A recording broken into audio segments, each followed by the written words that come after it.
Hello YouTube, this is Sling, and I'm going to be doing a commentary on Shogun 2 Total War. And as you can see, I'm playing on the, I don't know what it's called, map. This is a really fun map, I think. There's 4 hills. And I think it's pretty much the same on both sides. Here's my opponent. His name is rFaceX2. And I'm gonna go ahead and get this battle started. Okay, so here's my army. I have a basic balanced army. I have 4 bow ashigaru in my front ranks, and then in the second rank I have 4 katana samurai, and on my flanks I have 2 yari samurai. And then behind them I have a yari cav and a bow cav. So that's my army. Then I have my general, of course. So that's my army. And here's his army. He has a much larger army, as you can tell. He has mostly Yari samurai and katana samurai, naginata samurai. So he has a lot of infantry. I think he has 11 units of infantry. Then he has 4 matchlock ashigaru. And then right here you can see he has 2 light cav units, opposed to my 2 light cav units, or my 2 cav units. Okay, so my opponent, the first thing I noticed when I played this battle was, I noticed that my opponent did not bring any like long distance missile units to combat my distance. I have greater range than he does, and plus my guys have a higher rate of fire than he does. That was a big mistake on my opponent's part, as you'll see throughout the battle how useless that unit really is. Once I saw his army and I saw the infantry he had, I decided that it would be better if I just defended this hill position right here. As you can see, it's a pretty big hill, and I can pretty much defend any side he decides to come up to attack. So basically forcing him to do a frontal assault. So that's my positioning. And another mistake he's making is he's chosen to attack me. So he's going to run this entire distance all the way to my army. If you look at these units right here, they're running like full speed. So these units are already winded up here, and then all these other ones back here are all winded as well. So we'll see how that affects his army once he reaches me. A lot of people are probably thinking defending a hill position is camping and it's kind of cheap. Well, or wussy, or whatever word you want to use to describe it. I don't think it is, but it's actually a very useful strategy, especially when your opponent has a lot of infantry or a lot of cavalry. And that way you're going to, attacking them is a big mistake. So anyways, he's going to start moving towards me with his matchlock ashigaru. So I'm going to move up the hill a little bit farther, just to coax him into moving closer and closer until he gets into range of my archers. And I'm putting my archers behind my main line. Another thing you may have noticed is he has no veteran units other than his general, obviously. I guess he did this because this might be one of his armies that maybe all his veteran units are wounded or something, I don't know. But maybe he just wanted to save up a bunch of money to buy a lot of units, which obviously he did, so that's what I assume. I don't think it's a good idea not to bring any veteran units.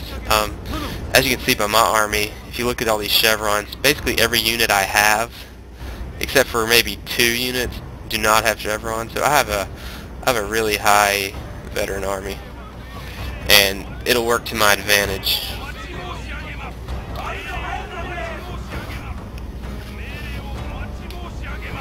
So he's going to begin the attack, looks like, just setting up his army. And they're all winded still, so he's probably going to wait in order to let them rest.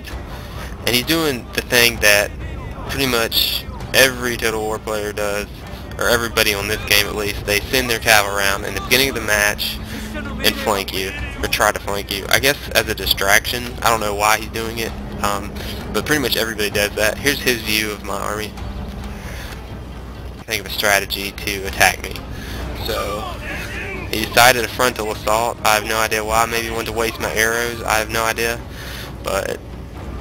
Or maybe he wanted to Actually, I have no clue what he was thinking when he was doing this.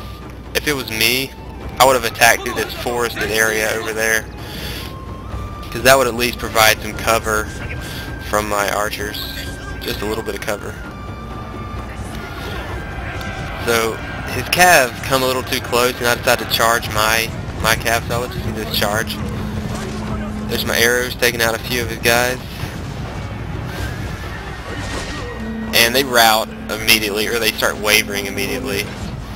And I see that my Yari cav can pretty much take care of both his light calves by itself, since it's experienced.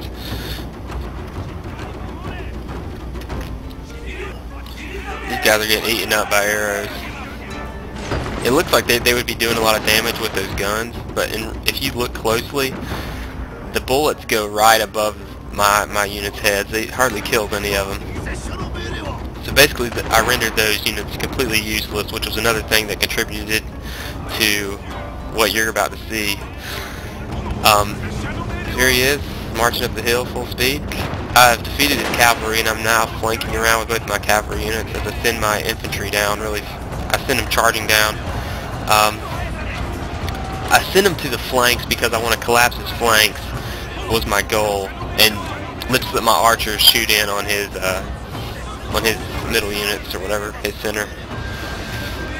So his left flank is already beginning to collapse, and his right flank looks like it's holding up a little bit longer. My bow cavalry I'm going to send to take out all these matchlock over down there. There goes his left flank. They crash pretty quickly. I don't want to zoom in too closely because it'll really slow down my my game, because I'm playing on a laptop, so I don't have like the best settings, as you can probably tell. I'm playing on all medium settings, and I lowered the sky graphics, I don't know if you can tell, and I've lowered the trees and the water, but you obviously can't see that. So I collapsed both of his flanks. They're both completely destroyed, and now I'm enveloping him, his remaining units that are stuck here in the center.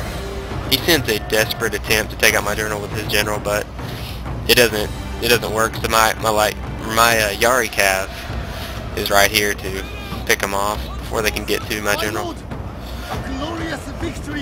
And that's pretty much the battle. There's some of the dead bodies, and there's his army Sling. There's actually quite a few of them still alive. I guess they're just tired, was one of the main things that probably contributed to my victory. But as you can see, most of my armies is still intact, so I didn't lose that many units. Anyways, I hope you learned something, or at least got some entertainment from this, and thanks for watching.